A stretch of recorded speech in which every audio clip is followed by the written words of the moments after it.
Engage for Success Radio, raising the profile of employee engagement and shining a light on good practice for people who believe there's a better way to work. Hello and welcome to Engage for Success Radio and show number 641 in our weekly series. Engage for Success is a not-for-profit movement and the UK's leading voice on the topic of employee engagement, and we're out there raising awareness and running events for our area networks right across the country. And our topic and sector-specific thought and action groups are developing research, publishing case studies, and highlighting all the best practice that's going on out there. Now, to find out more, please go ahead and visit engageforsuccess.org. And while you're there, why not sign up for the weekly newsletter, which means you'll never miss out on any of our excellent free resources, events, and updates. And I'm Andy Goram, your host for today's show and the founder of BizJuicer, the employee engagement and culture change consultancy that helps growing organizations become stickier from the inside out by helping them attract, keep, and develop great people. And today, my friends, we are talking about the conversations that we know we need to have, but often avoid. The difficult feedback, the uncomfortable truths, the decision we just keep postponing. The thing we rehearse in our heads a dozen times, but never quite get it out of our mouths. Because despite all the conversations we have about culture, leadership, engagement, and performance, many organizations and the people inside them still struggle with the moments that can matter the most.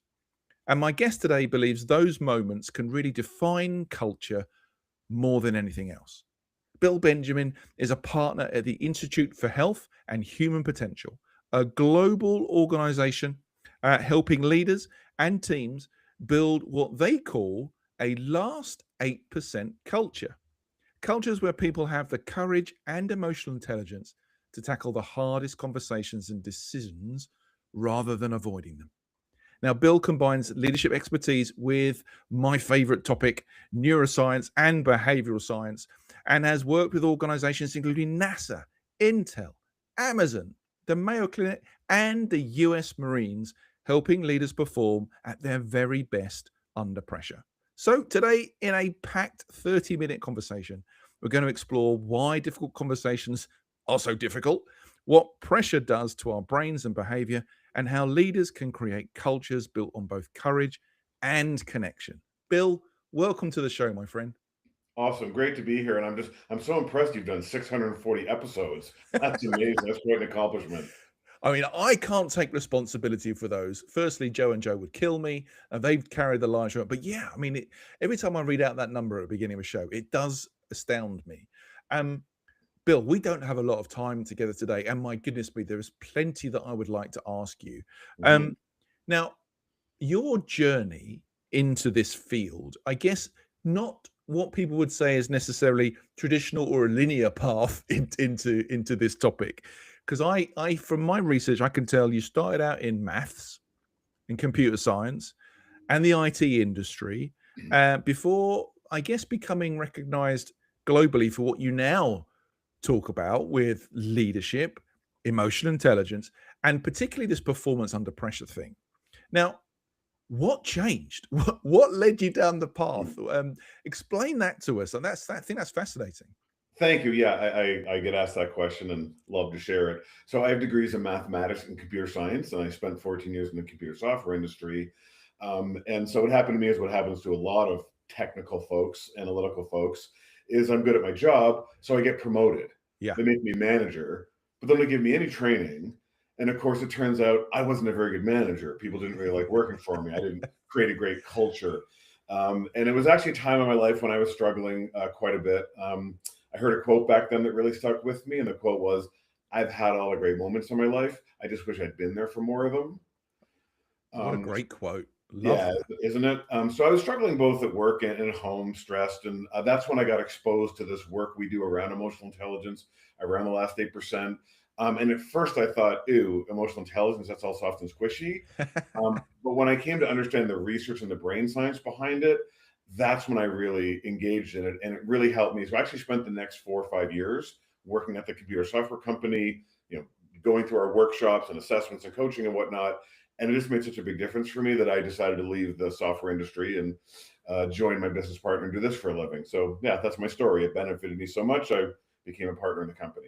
I mean, not every accidental manager takes a path turn like that and start to do some of the work that you're doing. I think that's fantastic. But I guess there's some sort of calling in there. I think when you touch some of those things and you find a real purpose behind stuff, that just elevates what you end up doing, or it doesn't feel like work anymore.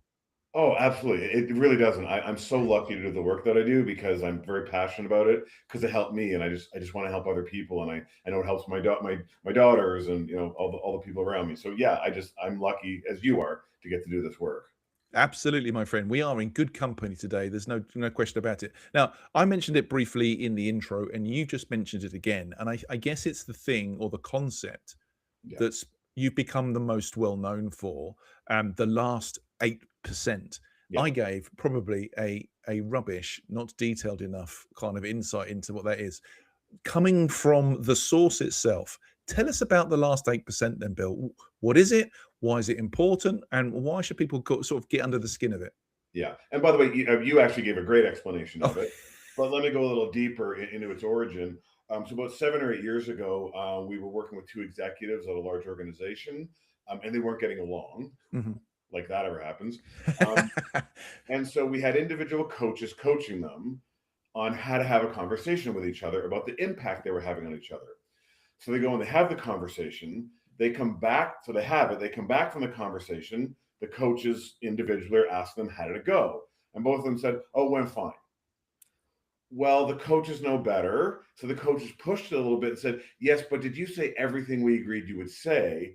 And both of them said, essentially, I got 85, 90, 95% of the way there. The other person started reacting and I held back. I didn't really step in and say that last 5 or 10%, the part that really needed to be said.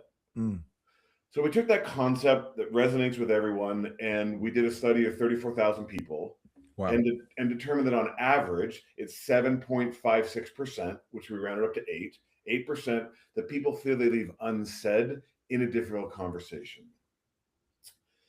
Now, as we workshopped it, people said, well, actually, it isn't just tough conversations I face. There's the tough decisions. Mm. There's the easy ones where everyone's agreeing and I'm not taking a risk and everyone's going to be happy. But then those tough ones where I'm taking a risk, I'm trying something new, or I have to say no to someone, or someone's going to be unhappy, the ones that keep me up at night.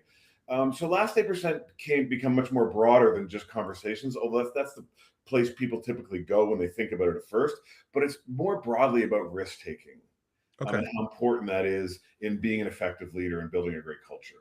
And I'm interested, that risk taking, is that a social risk? Is that the big block here that is saying, I didn't go quite as far, just in case Mm. I impact negatively the individual that I'm or the group that I'm talking to? Have you been reading the manuscript for our book? No.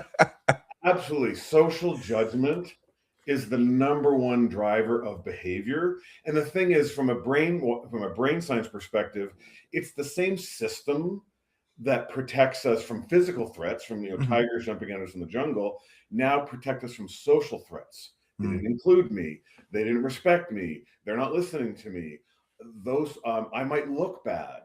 I might not get, I might not get the status I want.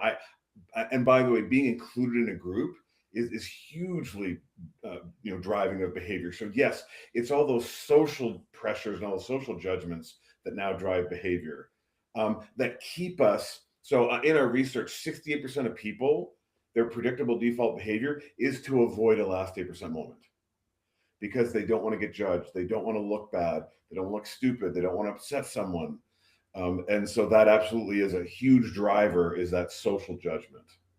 And I guess we tend to bring quite a lot of maybe unconscious bias into that decision making process, right? It's what we think is going to offend or upset or challenge someone's status or their sense of connectedness or whatever it might be. Oh, absolutely. We're constantly making assumptions. I mean, we make most of our jump to judgment decisions on less than 5% of available information. We really don't know what someone's situation is, how they're going to react. And even when we do, we tend to amplify it. We tend to think they're paying more attention to us than they really are. There's something called the spotlight effect, where we assume People are paying attention to us and noticing our behavior much more than they actually are. And so, yes, we tend to amplify the negative. And you asked me, why are these last 8% moments important? Why do we focus on them? It's because they have an outsized influence on our reputation and on culture because of the cortisol effect. And the cortisol effect is that when there's tension, pressure, uncertainty, and conflict, cortisol gets released into the brain, which does a number of things. But one of the things it does is it causes memories to sear in. Okay. So people remember what you're doing in a difficult moment. They don't remember what you're doing in 92% of the moments when everyone's getting along and everyone's happy. They remember those difficult moments. That then becomes your reputation. That's why you can do something right 9 times out of 10, but that one time you messed it up, that's what she remembers. I mean, that's what they remember. Right?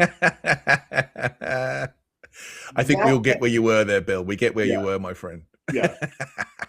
That then becomes what people model. So that's how a culture then gets established, because people model, right? And so these last 8% moments are especially critical in terms of leadership, reputation, and culture.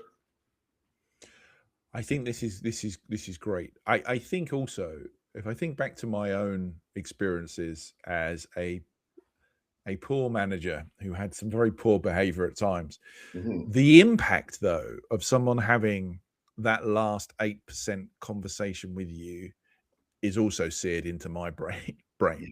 Not at the time necessarily. I didn't necessarily enjoy that conversation.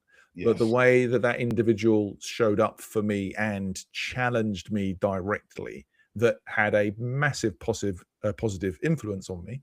When, if I'm honest, if I look back, many other people before hadn't gone that 8%.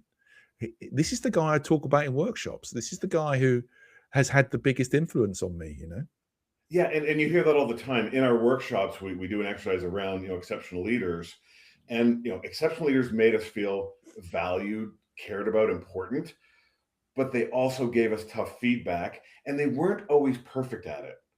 So as a leader, it's not about being perfect. It's, do you have that connection where people feel valued by you, they feel important, so that you can step in and give feedback. We've done some work with Doc Rivers, that won an NBA championship. And he said, if you have that connection, then you get grace from the players when you make a mistake, make a bad substitution, should have called a timeout. So it's not about being perfect, but when you have that connection with people, they're more likely to be open to your feedback. Okay, I'm of a mind to sort of diving in is how you can encourage that 8%. But before I get into that, is there a similarity here with the work that you do in helping people perform under pressure? Because there must be similar stuff going on in the brain, right? About how we handle pressure, what it releases in us, what it tries to protect us from. Yes. Oh, absolutely. Whether you're an Olympic athlete, walking around the Olympic Village thinking that team's done more practice than me, that person's in better shape, like all those thoughts and that pressure, it's the same social pressure. I might fail, I might look bad.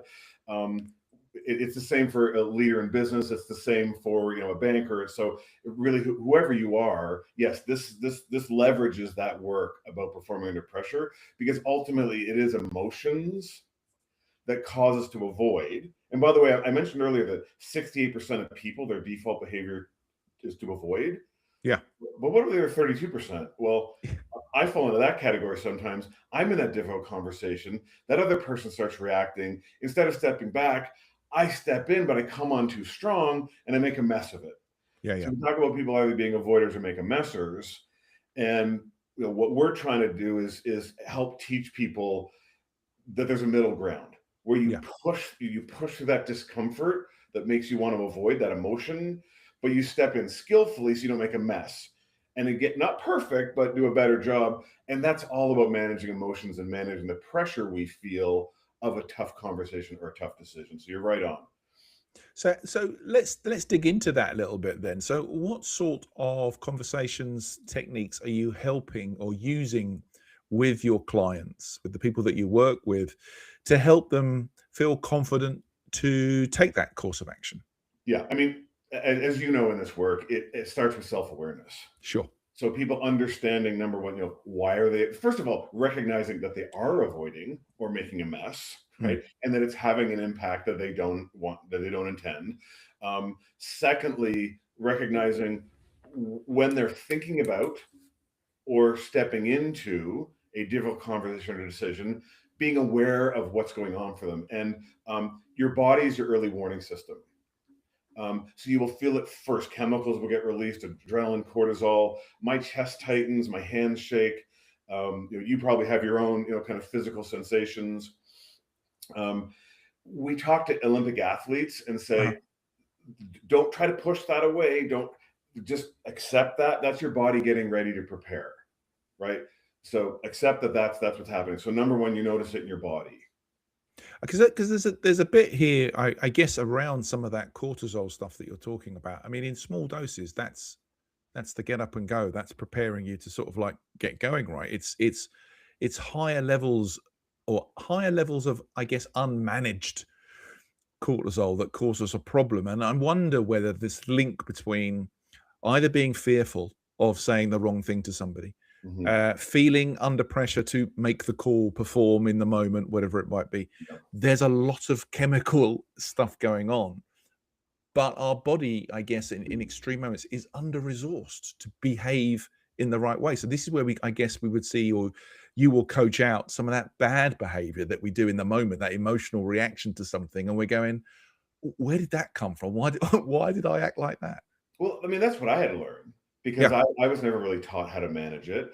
And so I'd be in a meeting and somebody be disagreeing with me, and instead of being curious and listening, I'm interrupting and taking on a strong tone or getting defensive, or I'm avoiding dealing with an underperformer. There's not one leader that I've coached who hasn't told me, Bill, I waited too long to deal with an underperformer or a performer who's getting bad behavior. So I have both avoided and made a mess. And so, yes, I needed to learn, recognize, those behaviors and the negative impact it was having, recognize what's happening to my body chemically, and then learn how to manage that. So that you asked, the other strategy that we talk about is our SOS strategy. We developed that with the U.S. Navy over 27 years ago, and we used the SOS metaphor in part because it was the Navy, but in part because you're kind of sinking underwater. S is stop, to disconnect from the trigger, not as an avoidance strategy. So you can do something to re-engage more skillfully. If you're alone, get up, stand up, change your body posture, use the draft folder that was designed for, this, write the email, put it in the draft folder, go do something, come back. I've done that many times. Never once have I looked at that email I wrote in a triggered state and thought, yeah, that's the email I should send. That's me at my best. So some method of stopping. The O is oxygenate. That's your deep conscious breath. The intake of a large amount of oxygen has a physiological effect of minimizing the chemicals the amygdala's released.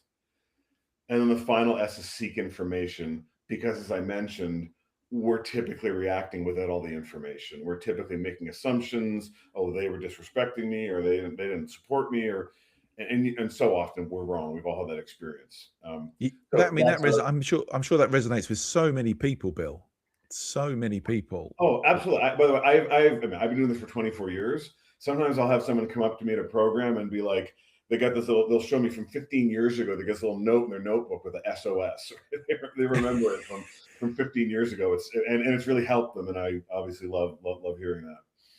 I think this is what I find fascinating. I mentioned that it's my favorite topic, but I am an enthusiast, not an expert by any stretch of the imagination. I just think when you combine things like neuroscience and psychology, I think you really start to sort of understand why and how going forward, which I think is really useful. I think what you've described there, in I guess that emotional intelligence or even emotional hijacking at times, is this whole point around the most ineffective, I think, leadership technique or even personal development technique you would have heard in the past is don't get emotional, just park your emotions. Because I don't know about many people listening, I'm not very good at that. My physical cue is I go red, right?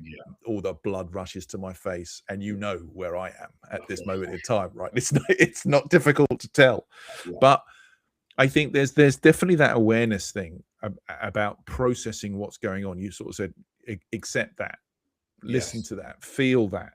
I think also the bit about breathing, hugely underplayed, because I think sometimes you say that people look at you like you're a fraud, but I'm a very simple person, and having listened to loads of people over the years around, behavior and neuroscience and that sort of stuff. The emotional intelligence bit, for me, I've distilled into trying to make the connection between our sort of emotional reaction and our reasoning brain. Yes. And the very fact of taking a breath can be the thing that allows you to start to process the thing you're feeling. And that's where you're exercising your emotional intelligence muscle, right? Oh, absolutely. And it's not EQ or IQ, it's EQ and IQ, because when you're emotionally triggered and the cortisol gets released, you can't think as clearly. You actually lose working memory. Yeah. The cortisol floods your brain. And so that's why afterwards, I'm think, why did I do that? Or why didn't I say something? Why didn't I, put my hand up? And so that in the oxygen actually, dissipates the chemicals in your brain so that you can think more clearly. You can have access to your IQ and your best thinking. So it's EQ and IQ. And so when I learned the brain science of that and learned that I'm less smart when I'm emotionally triggered, then I want to be as smart as I can be. So I need to manage my emotions because I also it's that same wiring that causes us to avoid or make a mess. I Yeah. don't want to do either of those either. I want to step in kind of at my cognitive best. And yes, the tools we just described are what helps us do that in those last 8% moments, right? That because they're the critical moments. They're the ones that we struggle with. I think that's just absolutely bang on. And for me, it absolutely accentuates your point earlier about over relying on where we think our strengths are. When we're under resourced, we don't have that capacity. Well, I'm just great at this. I'm going to plow headlong over that, and then we trip over and make some Yeah. errors. Yeah. Ironically, when we get emotionally triggered, because we lose some working memory, we become more certain that we're right, even though we Yes. can't see as many options. You literally lose peripheral vision, right? You become very focused on the triggering issue, and you're sure you're right. So that ability in a challenging moment to stop, to take a deep breath, to be curious, listen to the other person's point of view, not necessarily agree with them, but at least listen so they feel heard and understood. Then when you're disagreeing, or then when you're bringing back your point, they're feeling heard and understood. They're not feeling shut down, or you're not avoiding saying the tough thing either. Yeah, the less resourced I am, the more right I am. Right. That's what I end up believing, I guess. Um, One of the other themes that is clearly connected to this that I think, from what I've seen, is running through your work is balancing courage and connection. Because I think right now there's a lot of focus starting to come on psychological safety, belonging, and trust Yeah. inside organizations, which, let's be honest, for a long time we're seen as you pink, fluffy, squishy, stuff that we're humans. We should be able to do this sort of stuff. Why now? Why do you think balancing that courage and connection are perhaps more important than ever? Yeah. So another study we did with 72,000 people looked at, what creates a high performing culture. Mm, And culture is important because someone's ability to show up and perform a behavior with a specific attitude, there's two parts to it. And it's 50-50. 50% is their own internal resources you've described. The other 50% is the environment they're in. yeah. So if you want people to speak up, and challenge the status quo, but senior leaders are shooting their ideas down in meetings, they're going to be less likely to speak up. So we've been talking primarily about that individual capability. You have to, if you want to be high performing, you have to look at both. You have to look at both those individual and the cultures. From a culture perspective, our study identified two key pillars to a high performing culture. One is connection. That's what people think of when they think of culture. Trust, psychological safety. People feel valued, they have a voice. But people often miss the second pillar, which is high courage, Mm, the ability to do difficult things skillfully. And we actually created a culture map based on those two, with courage on one axis, connection on another. And if you think of a culture that's high in courage but low in connection, that's a transactional culture yeah, yeah. where results matter over relationships. It's more of a make a mess environment. A bad behavior is tolerated. It's high anxiety and high burnout. It can get results over the short term, but it's not sustainable long term. So that's where a lot of organizations were, in the 60s and 70s and 80s, was this more, almost command and control, hierarchical, fear-based transactional culture. organizations and lots of studies, Jim Collins and Good to Great, et cetera, recognize that that's not sustainable. Mm. So they moved more toward high care empathy. And I think what's happened is they've over-indexed Yeah, so true. to what we call a family culture, Yeah, which is high connection but low courage. So it's more of an avoidance culture. People aren't willing to do the difficult things. They don't want to upset others. And so in our research, 37% of teams are in the family quadrant. So there's 4 quadrants. So it is by far it's got the highest percentage because organizations over-index. So our work is both at an individual level, helping individuals balance the connection and courage, and then creating a culture that isn't transactional or family, and we have an assessment. We can determine where an organization and a team is, and moving them into what we call the upper right-hand quadrant, where it's both. It's high courage and high connection, which is characterized by high care and high accountability, and that's where you get high performance. I think this is really of a moment because I think this is the shift I think people are starting to wake up to about the shift from nice to kind, because Yes. there's too much nice Yes. and not enough kind. And I think kind people will tell you exactly what you need to know because they're there for you and they want the best for you. Yeah. Nice will avoid it in case they hurt you. Absolutely, and it doesn't come from a bad intention. We don't want No. to hurt someone, we don't want to hurt them, but it's actually not nice not to give someone feedback they need to hear. As you said, I mean, one of the leaders you most admire is somebody who's willing to give you feedback. Same with me. So, I mean, if you want to be kind and you want to be perceived as a great leader, you have to do both. You have to be able to give feedback or make a tough decision where someone's not going to be happy or say no.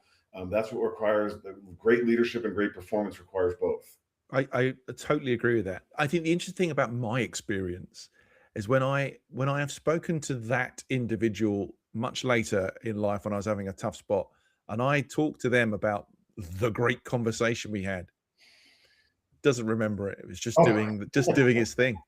And I think I found that fascinating, that you should never underestimate the impact that you have with this stuff. For him, he was just doing what he thought was the right thing to do. For me, it was a career changing moment. yeah, and that's that spotlight effect, right? We assume everybody's paying attention to us and Yeah. thinking about us, remembering us, and they're not. And that's not to say that every difficult conversation that people don't remember, but a lot of times, yeah, it was more impactful for us than it was for them, and more meaningful. 100%. I said we didn't have a lot of time today. I want to ask you one thing before we think about sort of where people can get hold of you and find out a bit more about you, Bill. There may well be people listening to this episode today. Maybe they're having that kind of Monday evening fret about, oh God, I've got to have that conversation tomorrow, and they may be worrying about it. Yes. What's the best piece of advice you could give to those people thinking about that, maybe worrying about that sort of stuff now, for them to go and finish that last 8%? Yeah. Honestly, I think you already gave it. It's about not giving it is not kind. Yeah. That you need to find that courage for that other person. I mean, not only for however it's impacting you, however it's impacting the business, but to do it for that other person. 2 quick techniques. One is do your SOS beforehand so you show up with as little anxiety as possible. Secondly, if you can clarify a positive intention for the conversation, it helps calm the other person's emotional brain. Mm. I'm having this conversation with you because I think you can be a great performer, or I want to have a great relationship. I want to make sure we finish this project on time. You state a positive intention, then the emotional brain isn't on such high alert. It's like, okay, I'm ready for this now. So that's one technique, is stating a positive intention for the conversation. I love it. I love it. Bill, it feels like we've had no time at all I chatting today. know, it's just been like, It just goes crazy fast. yeah. Thank you so much for coming on and sharing your insights and your experiences and the stories and the techniques. It's fantastic. If listeners would like to find out a bit more about you, where can they track you down, my friend? Either on LinkedIn, my name is Bill Benjamin, or at ihhp.com. That's Institute for Health and Human Potential. You can also search last 8% Bill Benjamin. You'll find me. So those are the ways to get a hold of me. Fantastic. Well, thanks for coming on. And listen, everybody, that is all we have time for today. Don't forget to visit engageforsuccess.org to check out the show notes and explore all those free employee engagement resources. And don't forget, while you're there, you can also download or stream any of the previous episodes you can get your hands on. So we will be back at the same time next week. I'm Andy Goram, and thanks for listening to Engage for Success Radio. Engage for Success Radio, raising the profile of employee engagement and shining a light on good practice for people who believe there's a better way to work.